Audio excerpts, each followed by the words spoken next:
Assalamualaikum warahmatullahi wabarakatuh. Halo Sobat SAR, perkenalkan nama saya Aryo Adi Sektiabowo dari Instansi Basarnas, Unit Penempatan Kantor Pencarian dan Pertolongan kelas B Palu. Saya merupakan peserta Latsar CPNS tahun 2025 dari Angkatan 26 kelompok 2. Kali ini saya akan menceritakan pengalaman pembelajaran di agenda 3 di hari kedua. Di hari kedua, saya belajar tentang apa itu perencanaan kebutuhan ASN. Perencanaan kebutuhan ASN adalah proses penetapan jumlah, jenis, dan kualifikasi jabatan ASN yang diperlukan untuk menjamin kelancaran pelaksanaan tugas organisasi sesuai dengan beban kerja dan tujuan strategis instansi pemerintah. Yang kedua, saya belajar apa itu pengadaan ASN. Pengadaan ASN adalah proses untuk mengisi kebutuhan jabatan dalam instansi pemerintah melalui seleksi secara terbuka dan kompetitif berdasarkan prinsip sistem merit guna mendapatkan pegawai negeri sipil dan pegawai pemerintah dengan perjanjian kerja yang kompeten dan profesional. Tujuan pengadaan ASN yaitu 1. Mengisi jabatannya kosong secara tepat waktu dan tepat orang.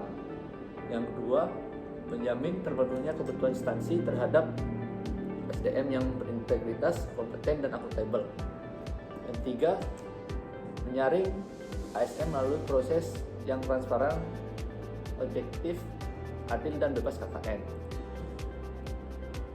Yang ketiga itu saya belajar pengembangan sistem pengadaan ASN.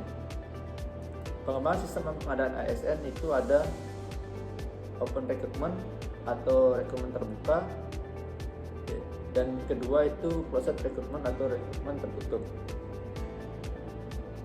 Proses open recruitment itu adalah informasi mengenai lowongan formasi diumumkan secara luas dan rekrutmen dilakukan secara terbuka. Kalau proses rekrutmen atau rekrutmen tertutup itu ada 4. Yang pertama, target rekrutmen. Yang kedua, talent scouting. Yang ketiga, headhunter. Yang keempat, pro hire. Target rekrutmen adalah rekrutmen ASN untuk mengisi kebutuhan khusus pada jabatan non-manajerial dengan persyaratan khusus tertentu.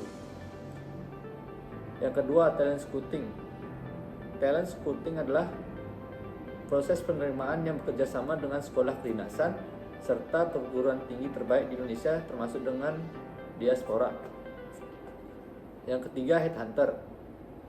Headhunter yaitu proses rekrutmen dengan cara mengisi posisi strategis tingkat manajerial dengan keahlian spesifik yang sulit ditemukan melalui proses rekrutmen umum.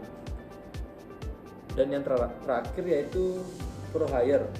Pro hire adalah proses seleksi yang mengisi kebutuhan ASN dengan keahlian khusus dan spesifik yang sulit ditemukan melalui proses rekrutmen umum.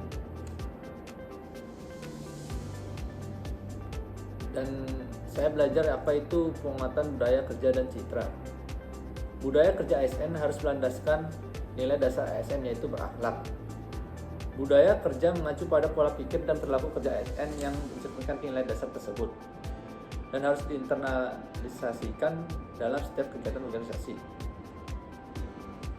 UU ASN menekankan pentingnya integritas dan profesionalisme ASN untuk membangun kepercayaan publik dan meningkatkan citra positif institusi pemerintah. Penguatan citra institusi dilakukan melalui yang pertama, kinerja yang akuntabel dan berdampak yang ada di pasal 78. Yang kedua, disiplin dan etika profesi ASN. Yang ketiga, proses publik yang berkualitas.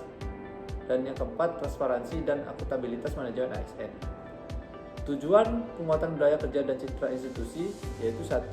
Membangun birokrasi yang profesional, adaptif, dan melayani. Yang kedua itu menumbuhkan kepercayaan masyarakat terhadap ASN dan instansi pemerintah. Pengelolaan kinerja ASN. Di pengelolaan kinerja ASN adalah proses sistematis dan berkelanjutan mencakup 1. Perencanaan, 2. Pemantauan, 3. Pembinaan, 4. Penilaian. Dan terakhir tindak lanjut tindak individu ASN. Tujuan pengelolaan kinerja ASN yaitu meningkatkan akuntabilitas dan efektivitas organisasi pemerintah, menjadi dasar dalam pemenangan karir, pemberian penghargaan, sanksi, dan penghasilan berbasis kinerja. Dan yang terakhir adalah mendorong budaya kerja yang berorientasi pada hasil. Yang terakhir saya belajar tentang pengembangan kompetensi. Pengembangan kompetensi ASN adalah proses peningkatan kemampuan pengetahuan, keterampilan, dan sikap perilaku ASN agar dapat menjalankan tugas jabatannya secara profesional, serta budaya saing dan adaptif terhadap perubahan. Mungkin itu saja yang bisa saya paparkan. Selebihnya kalau jika ada kesalahan kata, saya mohon maaf. We are family. Afikna menjaga sama Bram. Waalaikumsalam warahmatullahi wabarakatuh.